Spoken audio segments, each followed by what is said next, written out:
Three different sources of sound give voice to musical instruments. Vibrating columns of air, as in the woodwinds, vibrating surfaces such as drum heads and cymbals, and vibrating strings such as those of the string section. But whether or not a sound is musical, each of the countless sounds in our environment originates in some object that vibrates. In this film, we shall study how sounds are produced and the principal auditory differences of sounds. To begin with, what is involved in producing sounds? To help answer this question, we experiment first with a tuning fork. When the fork is struck, its prongs begin to vibrate. These vibrations set up invisible waves in the surrounding air. We can picture these waves as animated drawings. Striking the prongs distorts them. Like other solid objects, these prongs resist distortion. They spring back and forth, thus producing new distortions. Each movement or vibration sets up new disturbances, or sound wave impulses. These continue as long as the prongs are in motion. The speed with which sound waves move depends upon the medium through which they pass.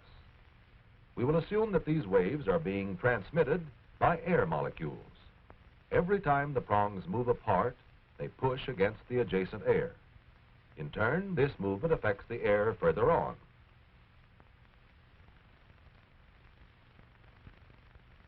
In this segment of the wave, we can see that some molecules are pushed relatively close together.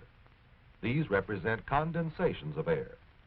Each time the prongs spring inward, a partial vacuum forms in their vicinity. Air molecules nearby move into this vacuum, leaving a rarefied zone behind. Thus, there are alternate zones of condensation and rarefaction of the air. The number of times a given molecule moves back and forth in 1 second is the frequency of the wave. In one complete vibration, indicated here by the bracket, sound travels a distance of 1 wavelength. The velocity of any sound wave equals its wavelength times its frequency. We can record pressure variations in sound waves with this kind of instrument, an oscillograph. Sound waves are striking the diaphragm at the left. The stylus records the sound waves as a graph. Later, we shall use such graphs to represent sound waves. Condensations cause the stylus to move upward. Rarefactions cause it to move downward. So far, we've seen how sound waves are produced. Next, we'll identify 3 auditory effects of musical sounds: loudness, pitch, and quality. We begin with loudness. Every sound sets up a disturbance in the transmitting medium.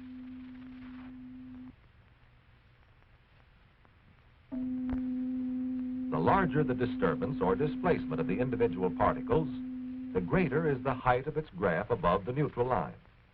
This displacement above the neutral line is called amplitude, and it is amplitude that determines loudness. As its loudness increases. Next, let us consider pitch, the auditory effect of frequency. First, we hear the sound of middle C.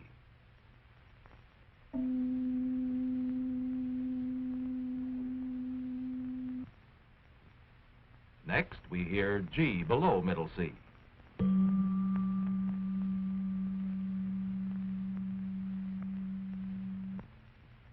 And now the sound of C below middle C. What causes such differences in pitch? To explain such differences, we picture 2 different sound waves.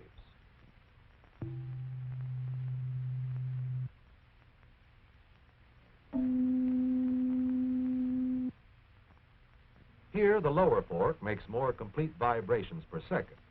Therefore, its frequency is greater.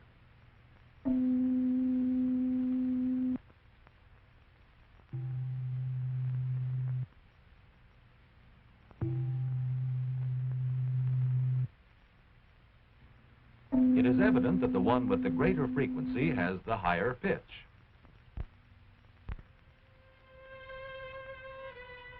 The frequency of a vibrating string depends upon the material it's made of and its density, tension, and length. Different instruments produce sounds of different tonal quality, even when playing the same basic frequencies.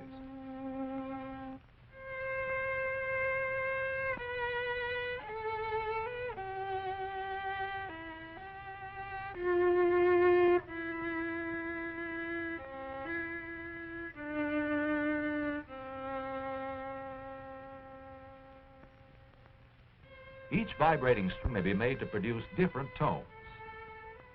To explain some of the reasons for this, let us observe this string. Here there is no motion at these endpoints or nodes. The string vibrates along its full length and produces its longest possible wavelength. This is the lowest or fundamental frequency of the string, sometimes called the first partial. If the string vibrates in two segments, it produces a wavelength that's 1/2 that of the fundamental. This is the first overtone, which may be called the second partial. Since wavelength is inversely proportional to frequency, the frequency of the first overtone is twice that of the fundamental. When the string vibrates in 3 segments, it produces its second overtone, the third partial. Here, the frequency is 3 times that of the fundamental.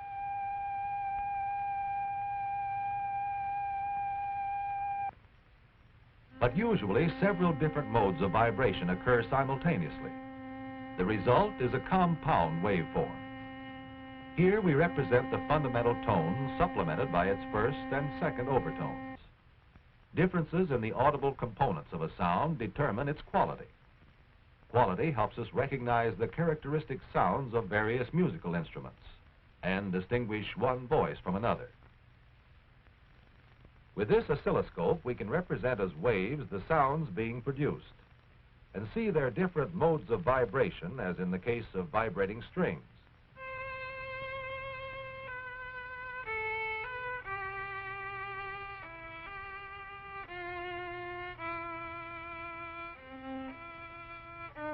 Besides strings, we've already considered vibrating surfaces.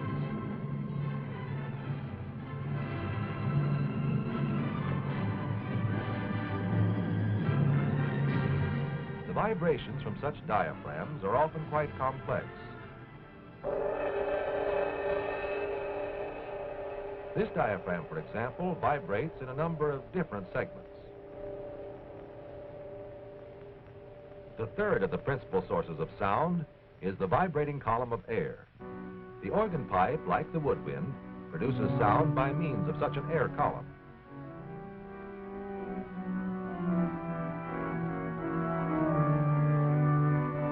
Often the exposed pipes of an organ are merely decorative, and sounds are produced by the pipes in the organ loft.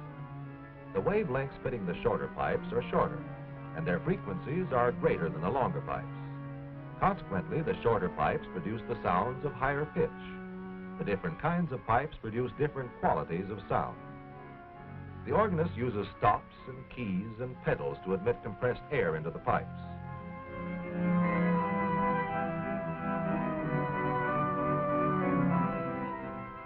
Besides woodwind instruments and organ pipes, another mechanism that depends upon a vibrating column of air for its sound is the vocal mechanism of man.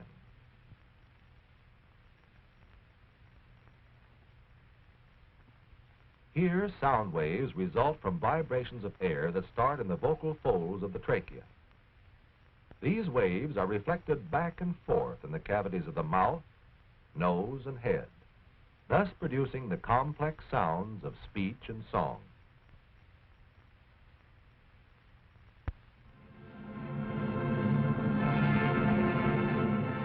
So we've sampled a few out of the multitude of sounds in our environment and have studied the meanings of loudness, pitch, and quality. From the vast number of vibrations that we interpret as sounds, we may gather a wealth of meaning and enjoyment.